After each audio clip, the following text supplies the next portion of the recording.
Apa kabarnya pada pagi hari ini? Aduh, apa kabarnya pagi hari ini? Sebagian ada yang biasa di luar kelihatannya, gak luar biasa, biasa di luar. Hari Minggu hari yang selalu kita nanti-nantikan, amin? Yes, karena besok hari libur. Asik kan? Besok hari libur, saudara bisa long weekend. Saya tahu muka-mukanya udah muka-muka mau jalan-jalan atau gimana. By the way, tapi apapun yang terjadi saya percaya apapun yang terjadi selama bulan April ini Tuhan kita tetap baik, betul?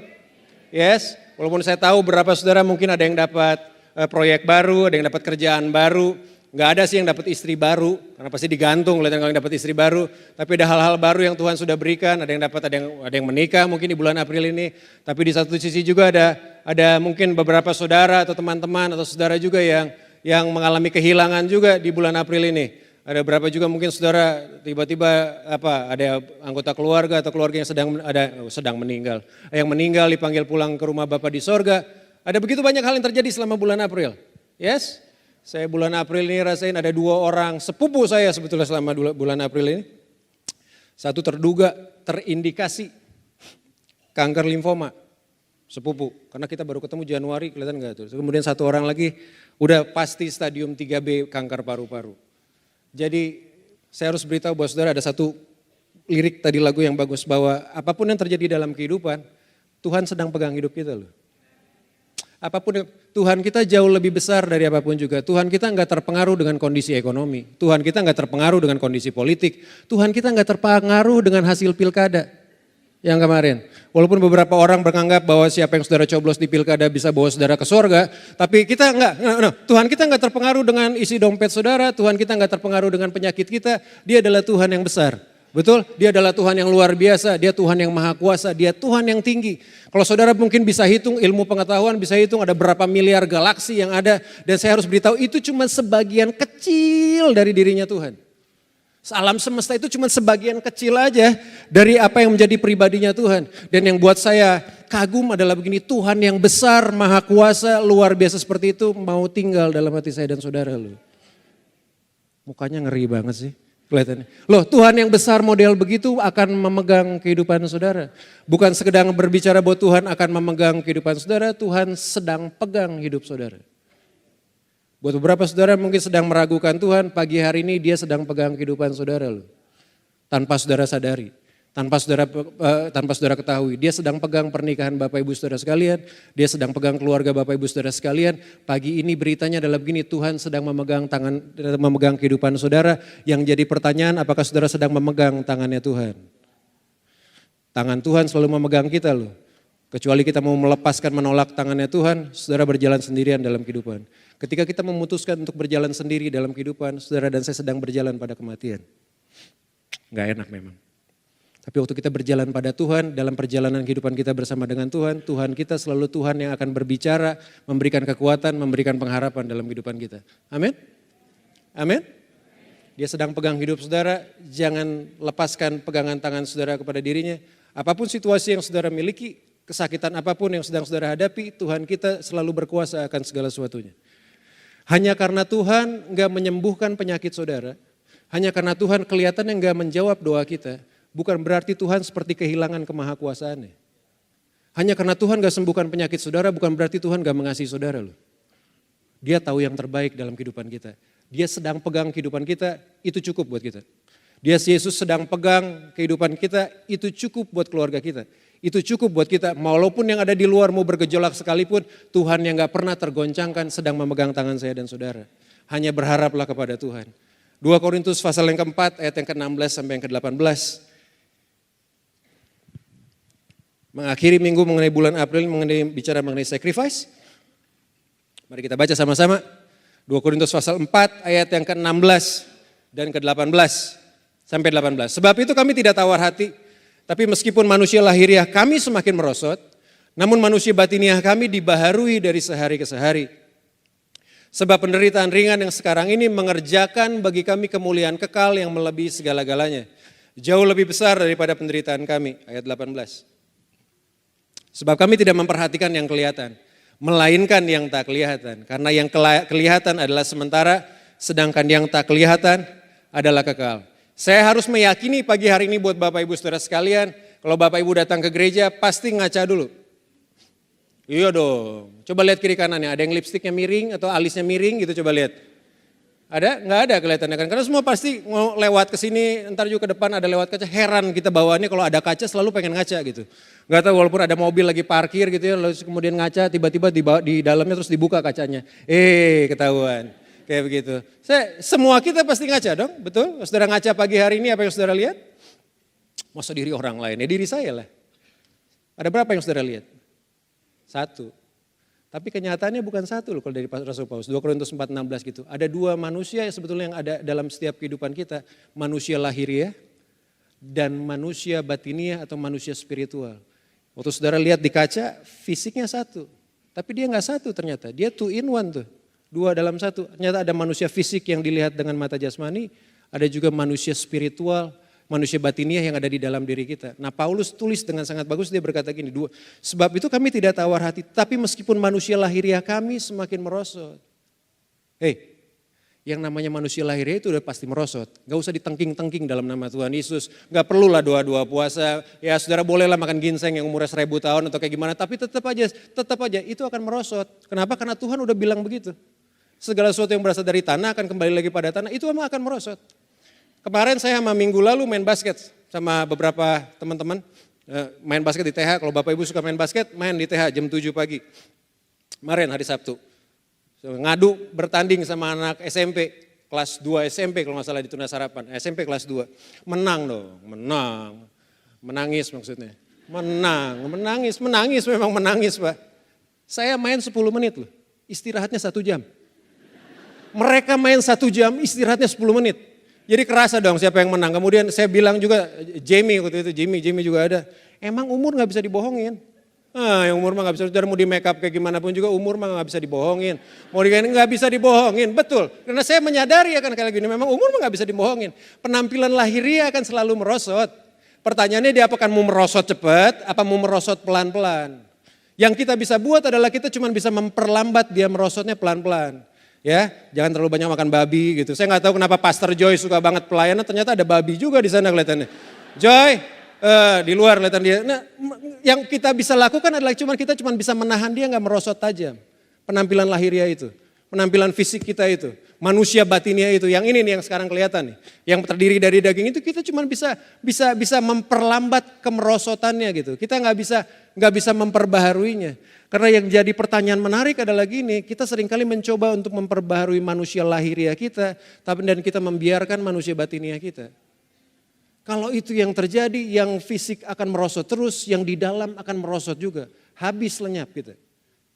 Hilang lenyap untuk hal seperti begitu. Satu kali saya temenin istri saya sebulan lalu, kalau nggak salah sebulan atau sebulan setengah yang lalu, pergi ke optik untuk periksa mata. Karena kebetulan istri saya, dia baca udah mulai agak jauh, udah tua tuh. Dia ada di mana ya? Enggak. Jangan-jangan tidur di luar ntar malam. Pergi ke optik kemudian untuk periksa mata. Ya karena memang saya ini periksa, ya dia periksa aja, gratis nggak apa-apa kan. Ya udah dia periksa mata, memang ada ya udah mulai ada gangguan lah dalam matanya. Kemudian ketika saya lihat kemudian karena gratis ya udah gue periksa juga lah, lumayan kan gratis. Saya masih lihat tajam loh Pak, saya masih bisa lihat bagus apalagi lihat duit. Kalau 1 kilometer pun saya masih bisa lihat deh itu kelihatan. Kita semua bisa lihat kelihatan kalau duit 1 kilometer, jangankan lihat baunya aja udah kecium kelihatan dari jauh. Kita bisa lihat akan hal itu, kemudian saya bilang saya masih oke lah. Saya oke kok bisa lihat tulisan, saya bisa lihat tulisan bagus, kemudian udah dia beres, kemudian saya periksa kemudian suruh baca ini, bisa kok saya baca, tutup mata kanannya lihat Pak dengan mata kiri, oke kok. Berapa kali oke, kemudian tutup mata kirinya Pak lihat dengan mata kanan, kemudian sekali cerek, ya masih bisa. Kemudian di kali kedua, kenapa tiba-tiba kayak ada semut gitu, garamnya kayak gitu ya. Kemudian yang ketiga, nggak kebaca Pak, nggak kebaca. Dan yang ngejengkelin adalah begini, karena saya memang datang nggak untuk diperiksa sebetulnya. Karena istri saya kan datang tiba-tiba. Saudara kan kalau gitu kan kalau tiba-tiba nggak mau diperiksa ada apa-apa kan jadi senewan kan ibaratnya. Kemudian saya tanya kepada Pak gimana dong Pak? Saya harus operasi? Saya harus kayak gimana? Terus bapaknya dengan santai dan berkata, udah Pak ini mah biasa buat orang tua. Saya lihat dia harus gitu. Maksud loh? Manusia lahiriah itu akan selalu merosot Pak. Manusia lahiriah kita itu akan selalu merosot Pak. Itu udah hukumnya. Cuman yang jadi pertanyaan penting adalah ketika manusia lahiriah merosot, di mana posisi manusia batiniah kita? Itu manusia spiritual kita yang bisa diperbaharui, bukan manusia fisik kita. Manusia yang di dalam kita loh. Saudara, saya tahu ada berapa yang suka ya ke gym atau kayak gimana. Kita berolahraga begitu banyak itu di gym, tapi pertanyaan apa kita juga melakukan gym untuk manusia batiniah kita? Kita seringkali melakukan check up ke rumah sakit untuk lihat dia sampai di mana sih kebutuhan atau posisi atau kemampuan manusia fisik kita. Apakah pernah kita check up kondisi hati kita loh di hadapan Tuhan? Karena yang di dalam itu nanti akan mempengaruhi. Yang di dalam manusia batiniah ini akan dipengaruhi. Saya nonton Kartini kemarin. Bapak Ibu belum nonton Kartini, ada satu statement bagus tuh di Kartini. Kakaknya bilang begini, tubuhmu boleh terpasung. Tapi ide, pikiran atau apapun juga gak akan pernah bisa terpasung kata dia. Waduh, seorang ibu Kartini bisa tahu kebenaran itu, apalagi harusnya kita loh. Tubuh kita mungkin boleh merosot, tapi yang di dalam gak perlu merosot. Yang di dalam yang perlu dijaga, spiritual fitness kata Pak Mantiri. Sebuah kebugaran spiritual, itu loh yang harus dilakukan dalam kehidupan kita. Itu yang harusnya diperhatikan dalam kehidupan kita. Bukan sekedar kita memperhatikan yang kelihatan, bukan sekedar kita memperhatikan menjaga supaya ini gak merosot manusia lahiriah kita, tapi kita juga perlu menjaga manusia batiniah kita. Ada di mana sih sebenarnya posisi manusia rohani kita pada pagi hari ini? Ada di mana sebetulnya keadaan rohani kita pada pagi hari ini? Kalau saudara lihat keadaan fisik saudara bagus, posisinya saudara perlu ngaca dengan kebenaran firman Tuhan tentu kacanya. Ada di mana sih sebetulnya kondisi fisik, kondisi spiritual saudara pada pagi hari ini? Kondisi manusia batiniah kita pada pagi hari ini. Waktu saudara lihat dengan kaca, saudara bisa lihat dengan dua pribadi, bahkan seorang nabi besar yang namanya Samuel bisa pernah salah. 1 Samuel pasal 16 ayat ke-6 sampai ke-7 kalau saudara nanti baca. Satu kali karena dia harus memilih raja baru buat Israel setelah Saul, datang kakaknya Daud namanya Eliab. Ganteng, kita baca aja kalau enggak. 2 Samuel pasal 16. 2 Samuel pasal yang ke-16 ayat yang ke-6 sampai ayat yang ke-7. Sudah? Oh 1 Samuel sorry. Udah tua begini. Ketawanya ngenyek banget ya, nyinggung banget tuh kelihatannya tuh. 1 Samuel pasal 16 ketika mereka itu masuk dan Samuel melihat Samuel itu nabi besar Tuhan. Nabi, seorang nabi. Lalu pikirnya sungguh di hadapan Tuhan sekarang berdiri yang diurapinya. Nabi besar aja bisa kecelek. Karena dia lihat, karena ayat selanjutnya ini ayat yang terkenal di mana-mana. Tetapi berfirman Tuhan kepada Samuel, jangan pandang parasnya atau perawakan yang tinggi. Sebab aku telah menolaknya. Baik. Samuel pikir ini orang pilihan Tuhan karena pandang parasnya oke, perawakannya tinggi. Sebab aku telah menolaknya, bukan yang dilihat manusia loh yang dilihat Allah. Hei, sejauh tinggi langit dari bumi, demikianlah tingginya jalan kita dari jalannya Tuhan.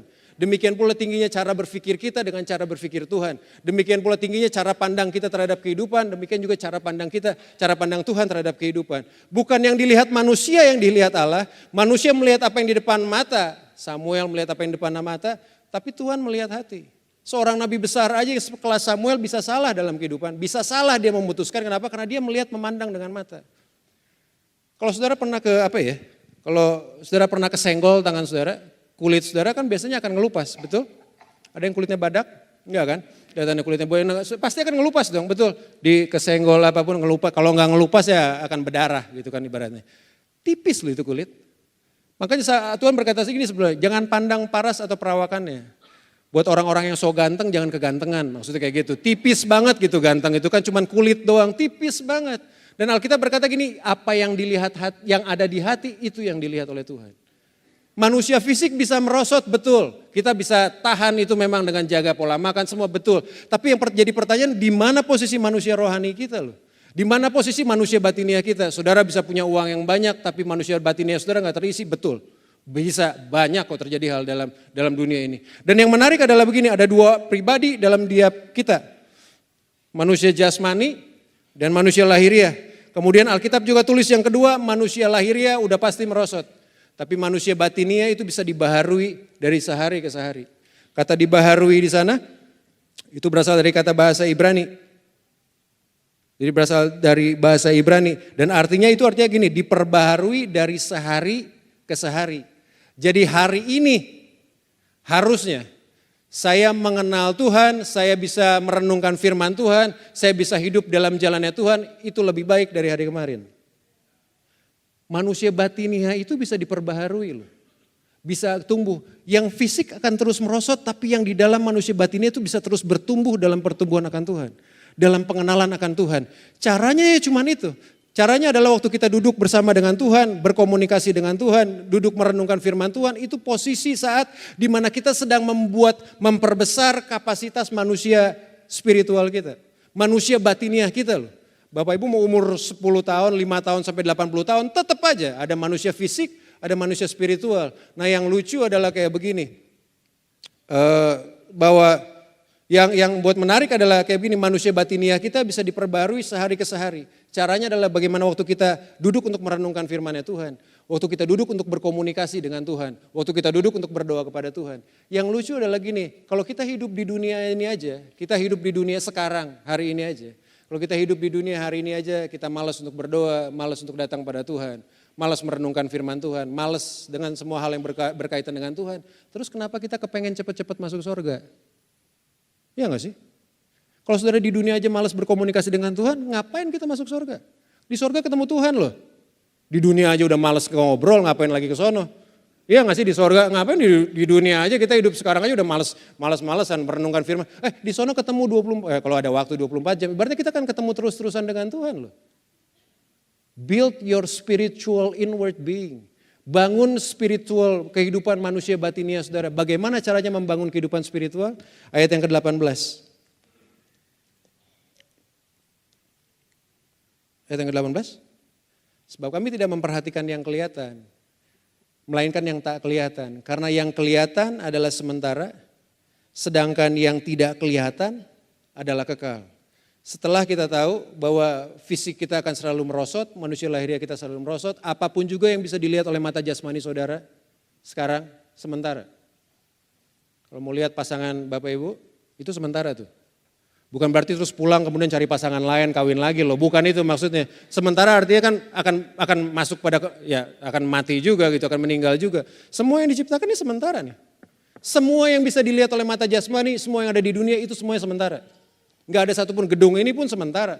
Loh bisa terjadi gempa bumi atau gimana gedung ini hancur. Semua yang ada di dunia Alkitab berkata sementara. Tapi manusia batiniah kita, Pastor Arief khotbah di Kebaktian Paskah, itu enggak sementara, itu kekal adanya. Makanya Tuhan kepengen gini, bangun dong.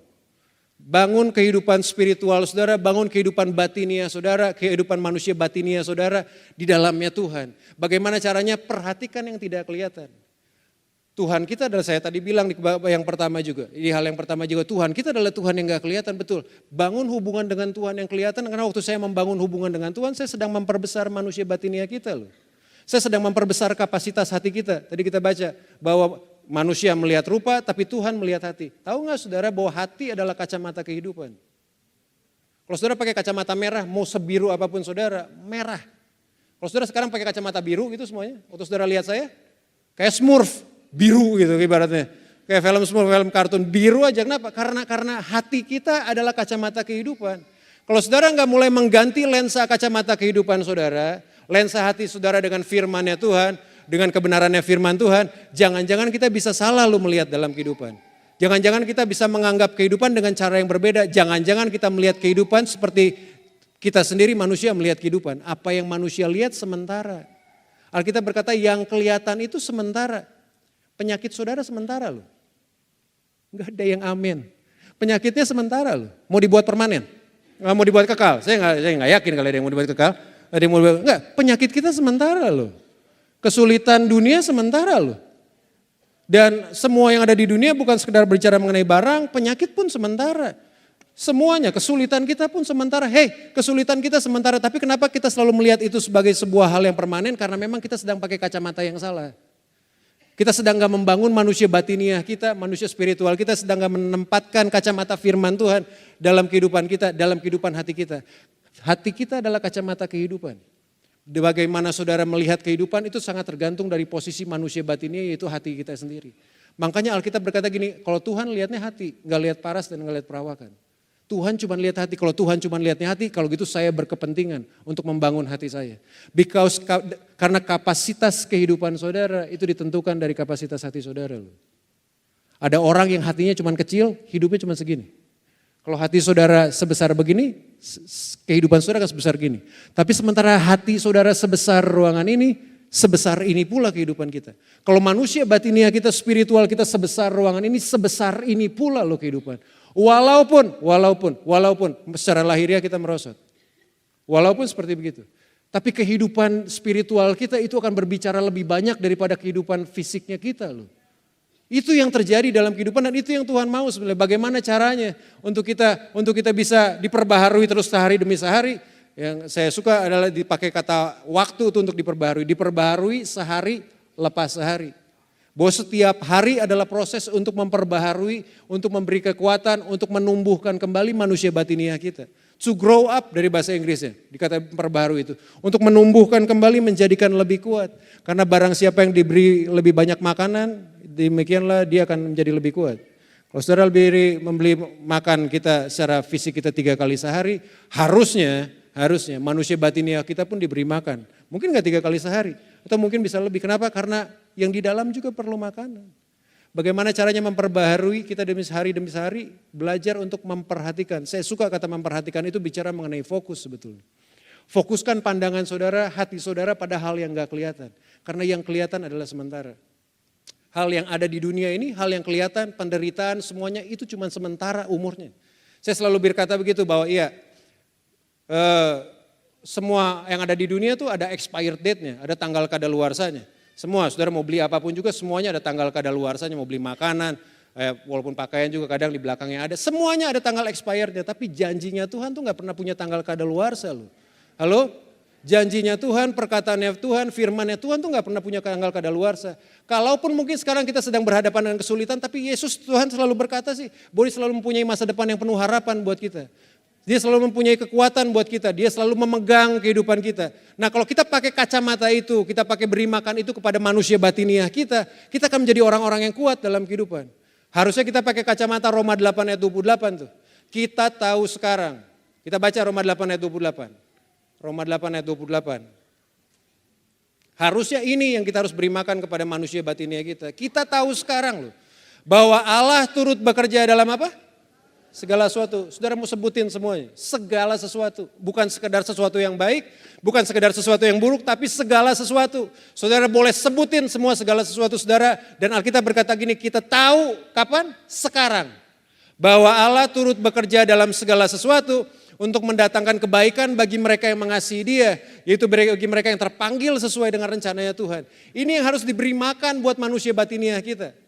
Karena saudara mau tahu bagaimana caranya Tuhan untuk apa? Untuk memperbarui kehidupan kita. Tadi kita bilang bagaimana caranya kita memperbarui kehidupan kita adalah kita fokus pada hal yang gak kelihatan, pada Tuhan, pada kebenaran firman-Nya. Nah, kalau hidup kita dikuasai, diselubungi dengan firman-Nya Tuhan, dengan perkataannya Tuhan, gak ada satupun perkataan di dunia yang bisa menguasai kehidupan kita loh.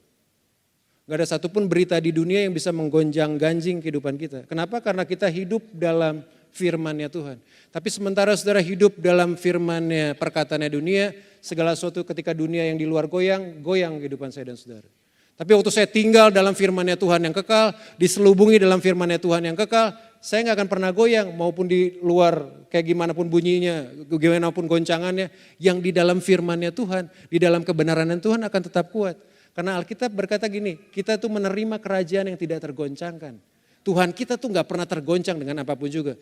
Waktu saudara saya bilang, waktu saudara sakit, mau sakit apapun juga saudara sebutin, apa saudara pikir kemudian Tuhan kita seperti kewalahan di surga? Enggak. Dia tetap Tuhan kok. Mau saudara kaya atau miskin, sehat atau sakit, dia tetap Tuhan. Nah waktu saya menerima itu dalam kehidupan saya, waktu saya belajar untuk memperbaharui kehidupan saya dengan fokus pada yang gak kelihatan itu Tuhan dan kebenarannya, itu yang membuat kita kuat. Dan tools yang Tuhan pakai, caranya media yang Tuhan pakai, itu ada di ayat yang ke-17. 2 Korintus pasal yang keempat tadi. Ayat yang ke-17. Sebab penderitaan ringan yang sekarang ini mengerjakan bagi kami kemuliaan kekal yang melebihi segala-galanya, jauh lebih besar daripada penderitaan kami. Jangan dihilangin kok. Sebab penderitaan ringan yang sekarang ini mengerjakan bagi kami kemuliaan kekal yang melebihi segala-galanya, jauh lebih besar daripada penderitaan kita. Saudara mau tahu bagaimana caranya Tuhan memperbarui saya dan saudara? Lewat penderitaan. Gak enak banget kalau ngomong berkat, duit kita paling asik banget ini. Tapi bagaimana caranya Tuhan memperbarui kehidupan saya dan saudara? Bagaimana caranya Tuhan untuk membangun kehidupan spiritual saya semakin hari semakin kuat? Lewat penderitaan. Dan Paulus tulisnya menarik nih, sebab penderitaan ringan. Penderitaan ringan. Saudara mau tahu penderitaan ringannya Paulus kayak gimana? 2 Korintus pasal yang ke-11. Andi Iskandar udah pernah khotbahkan waktu itu teman saya. Nih saya beritahu, penderitaan ringan sekarang, penderitaan ringan sekarang. Apa sih penderitaan ringan sekarang? Yang Paulus maksudkan penderitaan ringan itu maksudnya apa? 2 Korintus pasal yang ke-11 ayat 23. Apakah mereka pelayan Kristus? Aku berkata seperti orang gila. Aku lebih banyak berjeri lelah, lebih sering di dalam penjara, didera di luar batas. Kerap kali dalam bahaya maut. Kemudian 5 kali aku disesah orang Yahudi, setiap kali 40 kurang 1 pukulan, 39 kali. 3 kali aku didera, 1 kali aku dilempari dengan batu. 3 kali mengalami karam kapal. Sehari semalam aku terkatung-katung di tengah laut. Kemudian dalam perjalananku aku sering diancam bahaya banjir dan bahaya penyamun. Bahaya dari pihak-pihak orang-orang Yahudi dan dari pihak orang-orang bukan Yahudi. Bahaya di kota, bahaya di padang gurun, bahaya di tengah laut dan bahaya dari pihak saudara-saudara palsu. Selanjutnya. Aku banyak berjeri lelah, bekerja berat, kerap kali aku gak tidur. Aku lapar dan dahaga, kerap kali aku berpuasa, kedinginan dan tanpa pakaian. Saudara baca seterusnya. Dan Paulus berkata gitu, itu penderitaan ringan tuh. Ketawanya kan ketawa pengakuan kelihatan itu tadi. Ya karena saya mengakui loh, penderitaan ringan loh buat Paulus. Bayangin penderitaan ringan. Seringkali itu kita dulu saya selalu waktu zaman tunas remaja, iya kita rela mati untuk Kristus. Kita rela gitu mati untuk Kristus, tapi kita takut lapar. Cuman takut lapar, rela mati buat Kristus tapi takut lapar. Loh itu penderitaan ringan loh buat Paulus. Kenapa Paulus bisa melihat itu penderitaan ringan? Karena dia memperhatikan, menaruh perhatiannya pada yang tak kelihatan, bukan yang kelihatan. Saya bawa jeruk, boleh kalau mau dibeli? Enggak lah maksudnya. Bagaimana saya tahu ini jeruk, Bapak Ibu tahu ini jeruk manis apa enggak? Tuh, Tante udah bilang, cepet makan. Kalau dilihat begini bagus enggak? Dari mana saya tahu ini jeruk bagus? Dilihat dari luar? Fisiknya, penampilan luarnya. Loh padahal kan tadi Samuel udah berkata dia lihat dari luar loh. Parasnya ganteng, perawakannya ganteng. Lihat, saudara tahu mau cara terbaik untuk tahu ini jeruk manis apa enggak? Masukin ke jusan, saudara peres itu peres. Seperes-peresnya diperes. Kemudian keluar apa? Air jeruknya, minum. Kalau itu manis, artinya ini jeruk ini bagus. Saudara tahu kenapa Tuhan pakai penderitaan dalam kehidupan saudara? Dia akan peras kehidupan kita, manusia lahiriah kita, manusia jasmani kita. Dia akan peras sedemikian rupa sampai ketika dia diperas yang keluar adalah kemuliaan. Karena Alkitab tulis berkata gini, munculin ayatnya kok. Sebab penderitaan ringan yang sekarang ini kata Paulus. Muncul? Ayat 17. Sebab penderitaan ringan yang sekarang ini mengerjakan bagi kami kemuliaan yang kekal. Saudara gak akan pernah bisa pisahkan kemuliaan tanpa penderitaan. Gak akan pernah bisa pisahkan. Kalau saudara mau jadi orang yang mulia gak menderita, itu cuma ada di kamus. Di sinetron mungkin ada, tapi dalam kehidupan sehari gak bisa. Itu sama seperti jeruk ini loh. Kehidupan kita tuh sama seperti buah jeruk ini. Kalau saudara, Tuhan akan pakai setiap penderitaan. Kata itu bukan sekedar berbicara mengenai penderitaan, tapi berasal dari satu kata juga ada maknanya disebut dengan tekanan. Di pressure, ditekan sedemikian rupa. Supaya ketika dia ditekan sedemikian rupa, kemuliaannya muncul dari kehidupan kita.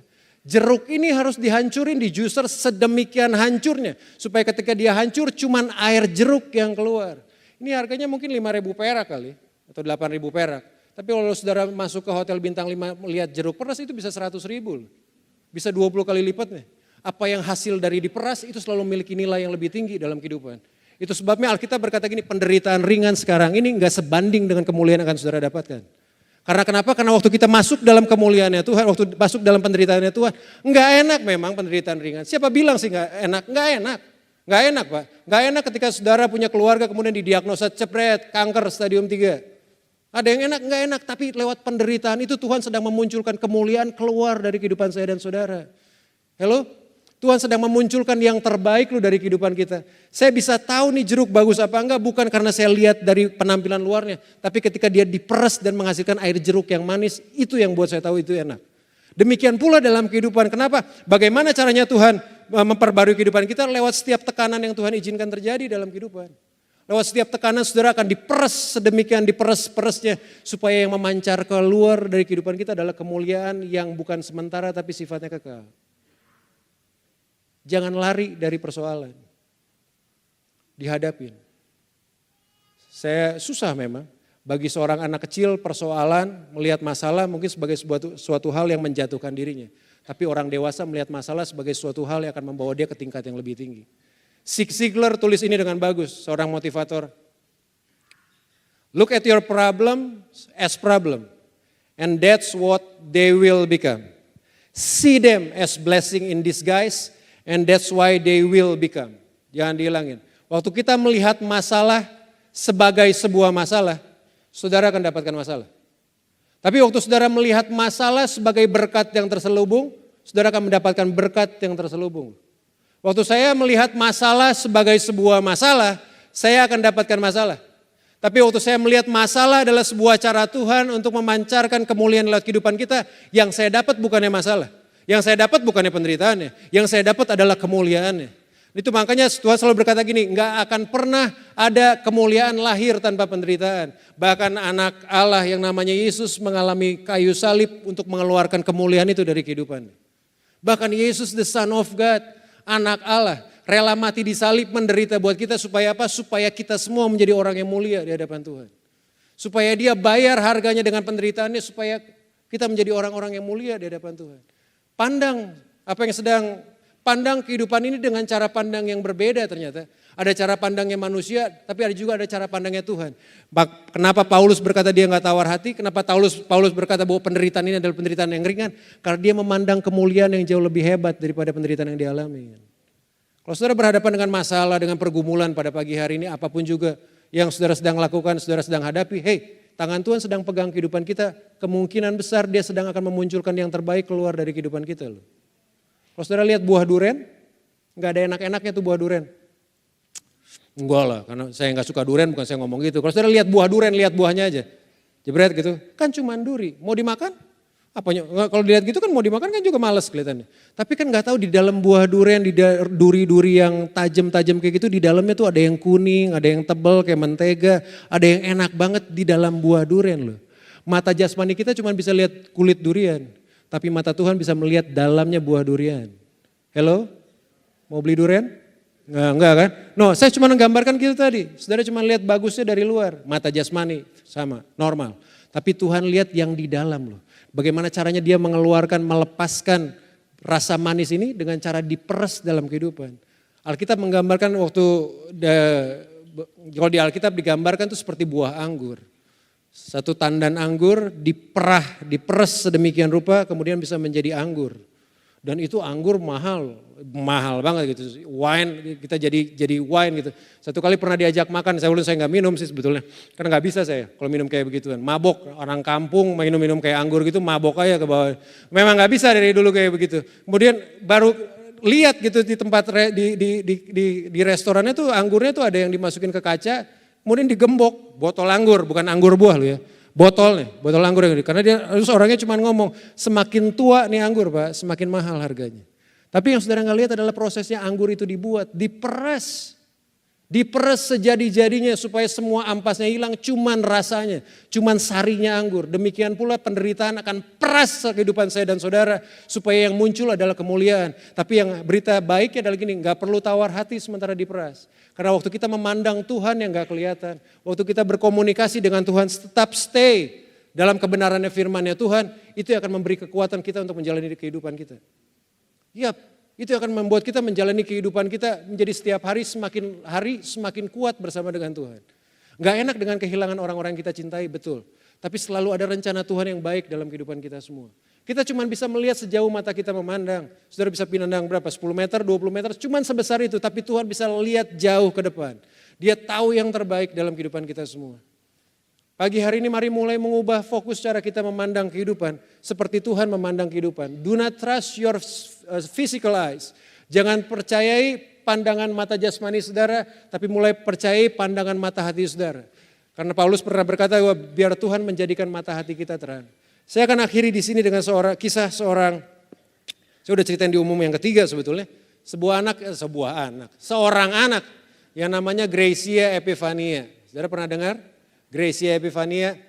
Anak ini muncul di Wikipedia, umurnya tahun 2006 jadi 11 tahun. Hebat loh, muncul di Wikipedia. Saudara pernah muncul di Wikipedia namanya? Enggak ya, kelihatannya ya, tampang-tampangnya sih enggak ada kelihatannya.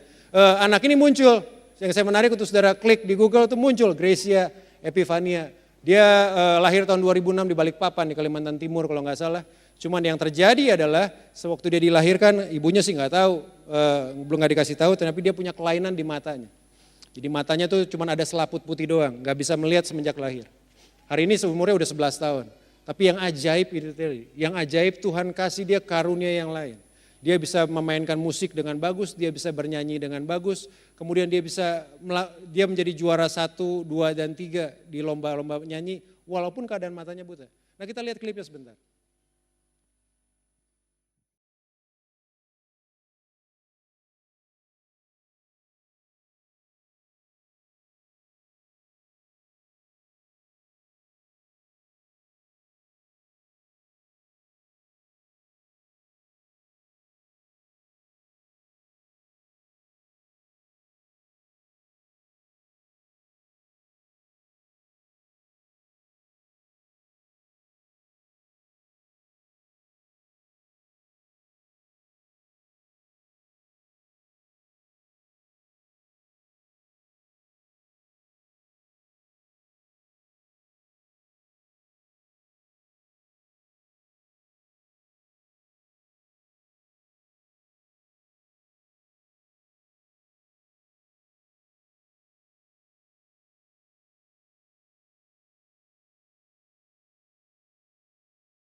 Hatinya tetap percaya kepada Tuhan. Video ini udah ditonton sekitar 5 juta kali di YouTube. Sudah mau lihat di YouTube. Tapi bukan sekedar videonya yang bagus, tapi perkataannya loh. Kalau anak umur 11 tahun buta bukan karena kesalahan apapun juga, bukan karena apapun juga, tapi buta dari lahir. Tapi di tengah segala kebutaan yang dia hadapin, dia bisa melihat Tuhan bekerja dalam kehidupannya. Apalagi kita yang ada hari ini. Semua mungkin dalam keadaan posisi normal, baik-baik aja. Kalau Gracia bisa membuat sebuah kesaksian yang bagus bahwa Tuhan gak pernah meninggalkan kehidupan anak-anaknya, dia selalu bisa melihat, walaupun gak bisa melihat rencana Tuhan dengan matanya, karena memang rencana Tuhan gak bisa dilihat dengan mata jasmani. Rencana Tuhan bisa dilihat hanya cuma dengan mata hati kita. Alasan kenapa kita harus merosot manusia fisik kita, manusia lahiriah kita merosot, supaya kita cuma bergantung satu-satunya kepada Tuhan. Kalau saudara tetap terus-terusan dalam keadaan seperti yang dibuat seperti sehat terus, kelihatannya kita gak memerlukan Tuhan dalam kehidupan. Tapi dapatin, ketika kita mulai merosot dalam kehidupan, itu cara terbaik Tuhan untuk mulai mengintervensi masuk dalam kehidupan saudara dan membangun manusia batiniah kita. Pagi hari ini mari datang pada Tuhan. Mari datang pada Tuhan yang gak pernah meninggalkan kita. Datang bukan dengan melihat dengan mata jasmani, tapi melihat dengan mata hati. Harapan, janji Tuhan, kesembuhan itu selalu tersedia buat kita. Tapi yang lebih penting adalah gini, Tuhan sendiri sedang memegang kehidupan saya dan saudara. Mari bangkit berdiri sama-sama Bapak Ibu Saudara sekalian. Sebelum kita akhiri ibadah pada pagi hari ini, saya gak tahu apa yang sedang Bapak Ibu sedang hadapi, teman-teman sedang hadapi. Tapi tahu satu hal, bahwa waktu hati kita percaya kepada Tuhan, Dia akan berikan yang terbaik dalam kehidupan kita. Dia akan selalu berikan yang terbaik bahkan di tengah kesulitan yang sedang kita hadapi. Bahkan orang-orang yang memandang yang gak kelihatan, orang-orang yang hidup dalam firman Tuhan adalah orang-orang yang bisa merasakan manisnya kebaikan Tuhan bahkan di tengah kepahitan hidup sekalipun. Orang-orang yang bisa merasakan begitu manisnya kebaikan janjinya Tuhan bahkan ketika kehidupan mungkin seolah-olah pahit dalam kehidupannya. Mari memandang Tuhan pada pagi hari ini. Mari dengan hati kita memandang pada Tuhan bukan dengan mata jasmani tapi mata hati kita. Sambil kita naikkan pujian ini sama-sama. Bahwa Tuhan kita gak akan pernah meninggalkan kehidupan kita. Haleluya. Mari datang pada Tuhan Bapak Ibu Saudara sekalian.